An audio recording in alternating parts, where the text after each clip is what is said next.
Assalamualaikum warahmatullahi wabarakatuh. Apa kabar semuanya? Salam sehat dan tetap semangat belajar online di rumah. Part sebelumnya kita mempelajari tentang menentukan ciri isi dan tujuan teks deskripsi.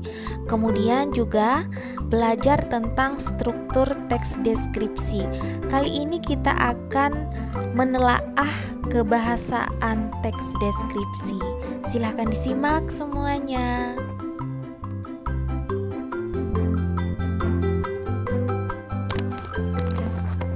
Unsur kebahasaan teks deskripsi. Ya, berikut adalah unsur kebahasaan teks deskripsi. Yang pertama, kata umum dan kata khusus. Kemudian kalimat perincian, kata bersinonim, majas perbandingan, kalimat cerapan panca indera, dan yang terakhir adalah kata berimbuhan.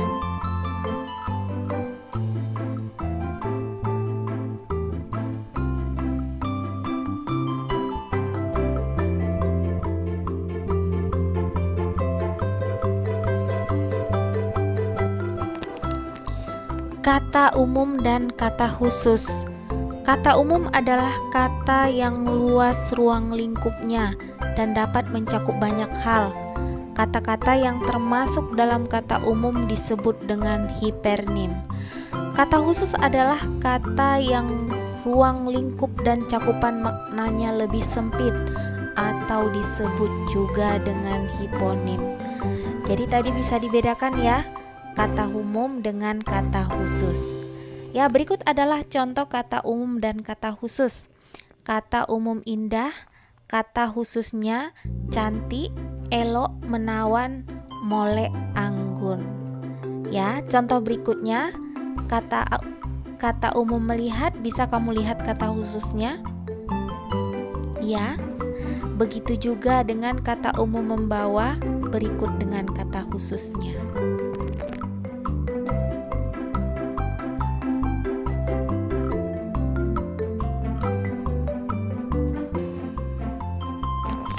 Kalimat perincian. Kalimat perincian adalah kalimat yang menggambarkan suatu objek atau hal secara detail. Kalimat perincian terletak setelah kalimat utama karena berfungsi sebagai penjelas kalimat utama yang berada sebelumnya. Jadi, yang tadi adalah penjelasan tentang kalimat perincian. Berikut ini adalah beberapa contoh teks deskripsi. Ya, di sini penulis mendeskripsikan tentang beberapa objek, ya. Ayah panutanku, ibu inspirasiku, dan si Bagas kelinciku. Ya, jadi di dalam teks ini ada contohnya. Nah, ini berikut ada contohnya ya di dalam kolom. Ibuku adalah orang yang sangat baik. Ya, jadi kalimat perinciannya, dia berusaha menolong semua orang, dia ramah dan tutur katanya lembut kepada siapa saja. Jadi, penulis menggambarkan perincian bahwa kategori ibu menurut dia di sini yang baik itu ialah berusaha menolong sesama orang, dia ramah dan tutur katanya lembut kepada siapa.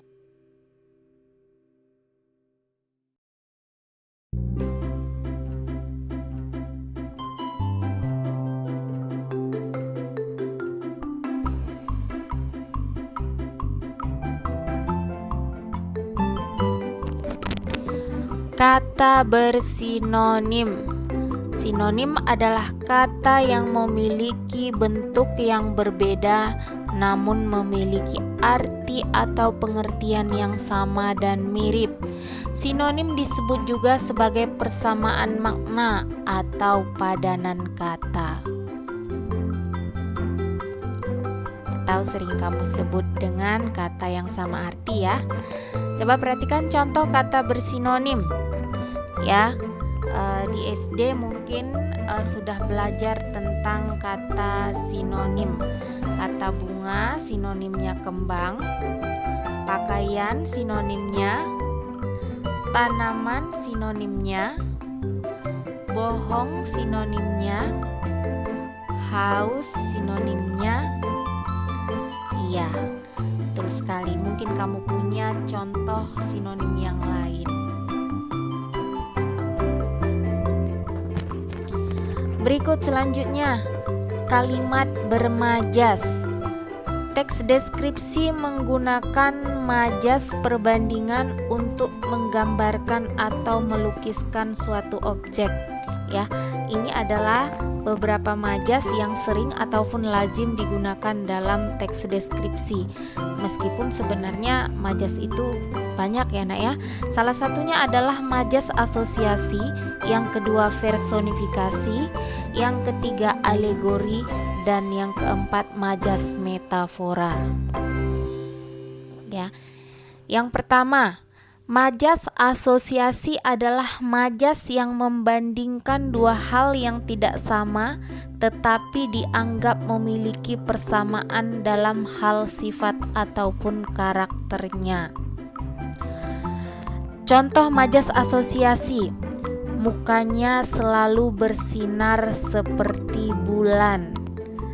Ya, jadi di sini diumpamakan mukanya selalu bersinar seperti bulan. Kemudian matanya coklat seperti madu.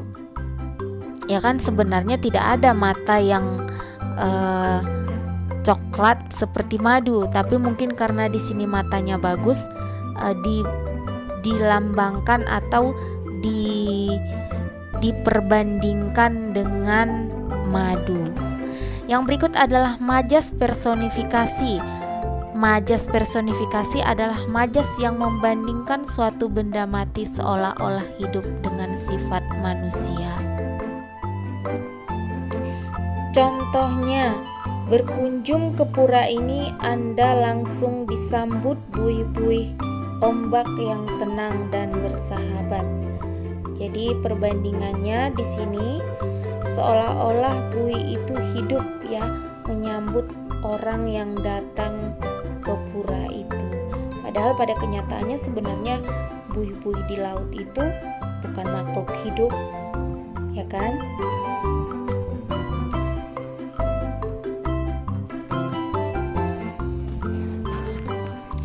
Yang ketiga, majas alegori adalah majas yang membandingkan dengan memberi ungkapan atau kiasan yang tidak menyatakan secara langsung maknanya.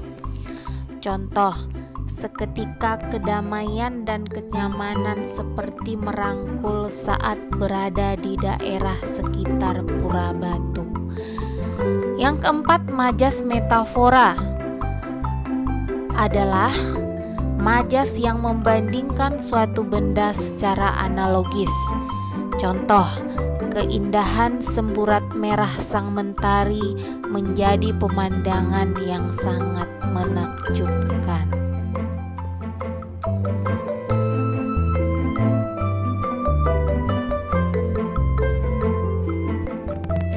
Kalimat cerapan panca indera. Kalimat dengan cerapan panca indera berisi kalimat seolah-olah bisa dirasakan oleh panca indera kita seperti bisa dilihat, didengar, dan dirasakan. Contohnya, seakan dapat dilihat, kulitnya kuning langsat. Seakan dapat kita dengar, bernyanyi kecil. Seakan dapat dirasakan, rasa hangat berbaur dengan lembutnya embusan angin sore melingkupi seluruh tubuh. Kata berimbuhan. Penulisan kata berawalan men yang dirangkai dengan kata yang diawali dengan huruf KPTS. Fonem KPTS luluh jika setelah awalan men diikuti oleh kata dasar yang berawalan dengan huruf KPTS.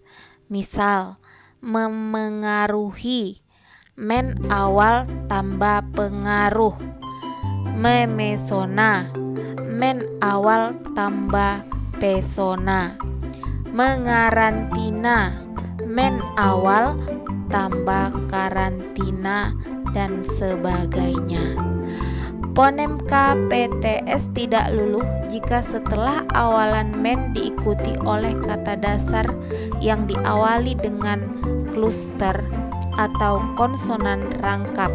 Misal, memprakarsai, mengkriminalkan, dan mengklarifikasi.